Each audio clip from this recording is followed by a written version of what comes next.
Estamos con la doctora Laura Rodríguez Machado. Buenas noches, doctora, bienvenida. ¿Cómo le va, senadora? Un poco resfriada, pero bien. No importa. Y bueno, el resfriado se lo ha provocado el Congreso de la Nación y el estrés. ¿Con qué sensación se queda de este mes difícil, no? Sí, hoy fue un mes. Este mes, donde hubo un tema que, bueno, no podíamos soslayar más, que ha dejado de ser tabú, que es la interrupción voluntaria del embarazo, y que tuvo un final que es un inicio, a mi criterio, porque como vos verás, lo anunciaste para tu programa, comienzan a aparecer estas cosas que antes parecían vedadas. El misoprostol se vendía en el mercado negro, se utilizaba este medicamento para abortos, no sé si clandestinos, pero no internados, y de alguna manera estamos viendo una realidad como con los bolsos, como con la plata que se robaba, es como que estamos sacándonos vendas de los ojos en este mes con todo lo que ha ocurrido. Pero da la sensación de que no se llega mucho más allá. Por ejemplo, el tema de los allanamientos. Primero, considero que a veces suena como una medida irrisoria, pedir allanamientos cuando se los anticipa con tanto tiempo. Y uno piensa, bueno, imagínese lo que puede quedar de lo verdaderamente útil dentro de esos departamentos si hubiesen sido allanados. Bueno, los allanamientos, nosotros solicitamos parte del expediente, los senadores que conformamos la Comisión de Asuntos que debimos autorizar para comprender un poco más esta situación de los allanamientos. En esos informes, que son confidenciales, obviamente, porque son partes de la causa, se explicaba que los allanamientos no solo tienen que ver para encontrar dinero, sino para validar testimonios. Por ejemplo, si en determinada habitación, que son descritas por algunos de los testigos o de los involucrados, es verdad que hay determinado ambiente, que existe determinadas cosas, un placar, una silla, un sillón, un espacio que se dobla para tal lado para ir al escritorio. A propósito de eso, ¿le resulta verosímil el relato de Centeno respecto de lo que ha contado en los cuadernos? Carlotto incluso dijo que les resultaba sospechoso que un chofer pudiese escribir de esa manera. Mire, yo lo que creo y lo que están dando cuenta las causas es que el robo que ha habido en la Argentina es más o menos de algunos puntos del PBI, del Producto Bruto Interno. Son millonadas, no ha sido una cosa circunstancial, ha sido una cosa organizada. Entonces pienso que esta descripción de todos los lugares donde se iba periódicamente es parte de eso.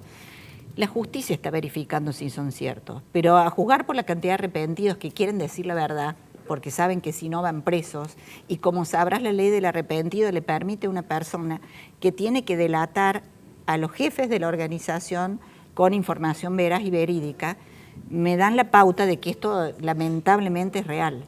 Ahora, todo toca a distintos políticos, incluso a empresarios, no importa el color político. Correcto. En medio de todo esto está Calcaterra. Sí. El primo del presidente. Sí, sí. Nosotros lo sabemos perfectamente y el propio presidente ha dicho que él va a llegar hasta donde tenga que llegar y que no va a haber una persona que goce de ningún privilegio en este sentido, sea quien fuera. Ahora, ¿no es facilitarle las cosas a, digamos, a quienes están involucrados por caso Rogio, por caso Uberti o el mismo Calcaterra, darles la oportunidad de que sean arrepentidos dentro de la causa? Porque esto de que son arrepentidos, van y cuentan todo y quedan en libertad. No. Y la gente termina pensando es que, bueno, se arrepintieron. Entonces, nadie paga por la nada figura en del Argentina. arrepentido no es que los que quieren son. Hay una negociación entre la persona que está denunciada y el fiscal. Esta persona le informa las cuestiones que tendría bajo su conocimiento y que puede informar a la Fiscalía. La Fiscalía revisa si con esa información, que no la debe tener antes, puede validar realmente quiénes son los jefes de una organización ilícita, los jefes de la banda. Es decir, esta información que da el arrepentido es vital para encontrar hasta el último de los hilos de la organización. Claro, pero yo pienso... No es que queda libre, piensa, en todo acto de corrupción hay un corruptor y un corrompido. Por ejemplo, la situación de Romero. Sí. El señor de Mesa, creo que es el titular de esta organización, que reconoce que ha pagado 600 millones de dólares en 2 pagos para que se le renueve el contrato de concesión. Y resulta que ahora es un arrepentido al que hay que escucharlo y el que no va a pagar ningún tipo de pena. No, el arrepentido no es que quede en libertad. El arrepentido también... Rogio quedó en libertad por eso, porque fue aceptado como Todavía como no arrepentido. sabemos. Una cosa es que se acepte como arrepentido, otra cosa va a avanzar la causa y el fiscal termina definiendo una disminución de la pena. La libertad absoluta entiendo yo que es un extremo. El fiscal puede solicitar aún, en virtud de esa cláusula, una disminución de la pena o no, y lo terminará decidiendo un juez, en función de que si esa información le permitió generar todavía más conocimiento, dónde está el dinero, qué otras personas participaron, más datos. Por supuesto que a mí se me ocurre que otros datos podía haber tenido él en la cabeza que hubieran servido para la causa, pero no es voluntario para el arrepentido esta figura, sino lo define el fiscal si acepta o no que sea utilizada esta figura, y solo lo acepta si la información que tiene una fuerza muy importante para la causa. ¿Sigue creyendo en la economía?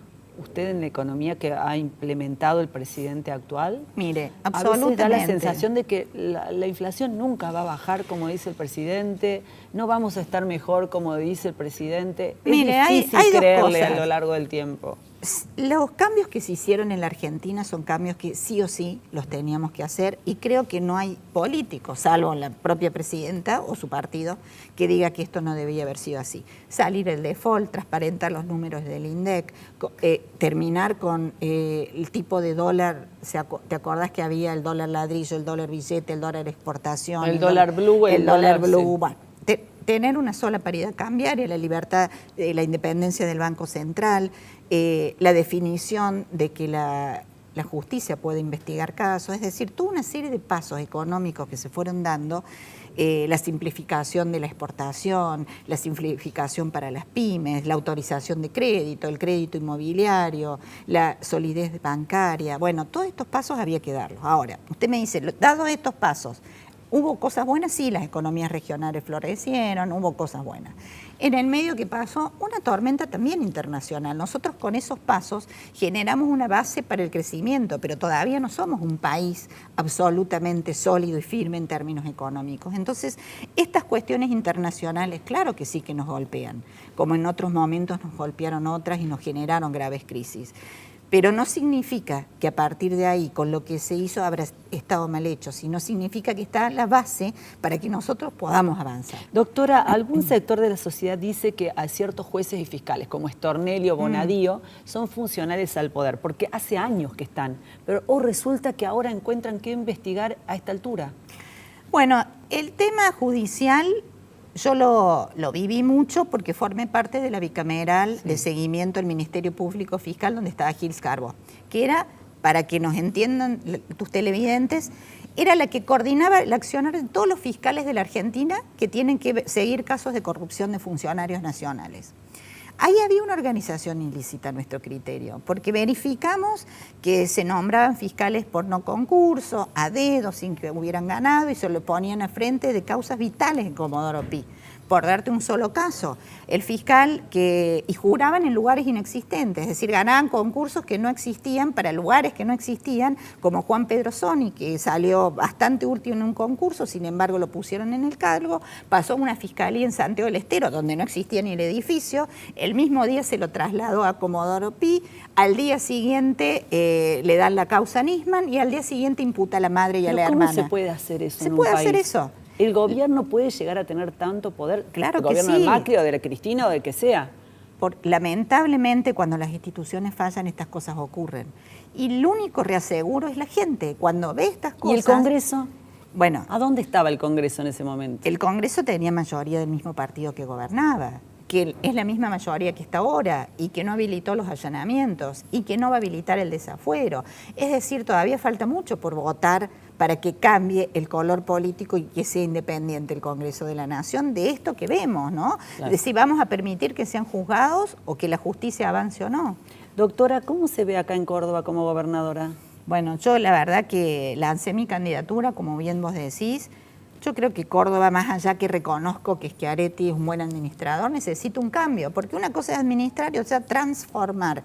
Y acá Córdoba es una provincia que tiene un potencial increíble y que hace falta una transformación, de convertirla. Hay que ver qué pasa con todos esos dolores que todavía tenemos los cordobeses, ¿no es cierto? Que decimos, bueno, ¿cuánto es lo que debería pasar con EPEC? Tenemos la energía más cara, ¿por qué el costo fiscal más caro del país? ¿Qué pasa si somos el corazón productivo del país, no estamos tan bien? Ahora necesitaría usted la bendición de Macri, y hay muchos que están ahí esperando, ¿no? ¿Lo habló este tema con él, no, con Macri? No, yo lo he hablado con el presidente de mi partido, el PRO, y le he indicado que el lanzamiento de la candidatura, él está en conocimiento, y después vendrán los resortes democráticos de quién elige. No sé si es Macri en última instancia, pero sí el partido que va encuestas en la mano, posibilidades, conocimiento de los candidatos, posibilidades técnicas de definir. Claro que sí, bueno, estará el sistema interno de definición de candidatos y yo aceptaré lo que éste decida, por supuesto. ¿Ha conocido de las últimas denuncias de Odebrecht en torno a la